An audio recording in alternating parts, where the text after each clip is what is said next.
ओम गण गणपते नमः। ओम नमो भगवते वासुदेवाय नमः। श्री विष्णु जी का चौथा नरसिंह अवतार।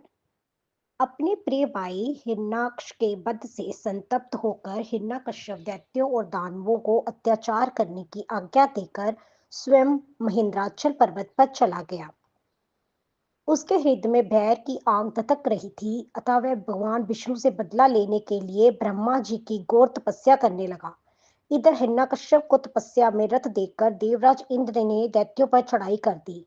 दैत्यगण राजा विहीन होने के कारण युद्ध में पराजित हुए और भागकर पाताल लोक में शरण ली। इंद्र ने राजमहल में प्रवेश करके हिरण्यकश्यप की पत्नी कायाधु को बंदी बना लिया और उस समय वह गर्भवती थी, इसलिए इंद्र उसे साथ लेकर अमरावती की ओर जाने लगे। रास्ते में उनकी देवऋषि नारद से भेंट हो गई। नारद जी ने कहा, देवराज इसे कहाँ लेके जा रहे हो? इंद्र ने कहा, देवऋषि इसके गर्भ में हिरण्यकश्यप का अंश है, उसे मारकर इसे छोड़ दूंगा।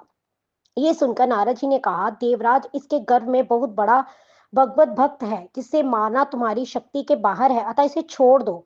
नारद जी के कथन का मान रखते हुए इंद्र ने कयादु को छोड़ दिया और अमरावती चले गए। नारद जी कयादु को अपने आश्रम पर ले आए और उससे बोले, बेटी तुम यहाँ तब तक सुखपूर्वक निवास करो जब तक तुम्हारा पति तपस्या से लौटकर नहीं आ जाता। समय होने पर कायुत ने एक पुत्र को जन्म दिया, जिसका नाम प्रहलाद रखा गया।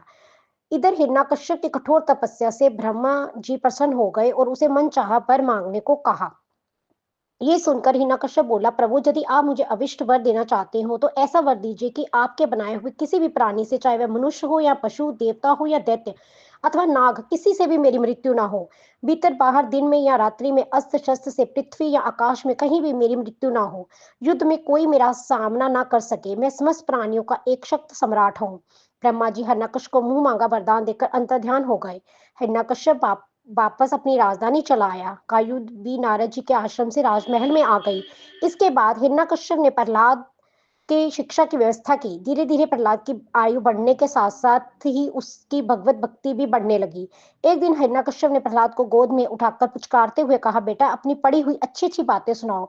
तब प्रहलाद ने भी भगवान और भगवत भक्ति की प्रशंसा की। ये सुनते ही हिरण्यकश्यप क्रोध से आग बबूला हो गया और उसने प्रहलाद को अपनी गोद से नीचे पटक दिया और असुरों को उसे मार डालने की आज्ञा दे दी। फिर तो असुरों ने प्रहलाद का नाम तमाम करने के लिए अनेकों उपाय किए, पर वह हर बार ईश्वर की कृपा से प्रहलाद बच गया। किसी भी उपाय से असुर प्रहलाद का बाल भी बांका नहीं कर पाए। एक दिन गुरुपुत्रों की शिकायत करने पर हिरण्यकश्यप ने प्रहलाद को राज दरबार में बुलाया और उसे तरह तरह से डराने लगे। फिर उसने कहा, रे दुष्ट, जिसके बल तू ऐसी बहकी बहकी बातें करता है, तेरा वह ईश्वर कहाँ है?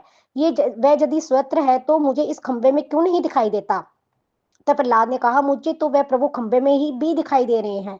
ये सुनकर हिरण्यकश्यप क्रोध के मारे स्वयं को संभाल नहीं सका और हाथ में तलवार लेकर सिंहासन से कूद पड़ा और बड़े जोर से उस खंबे में एक घुंसा मारा।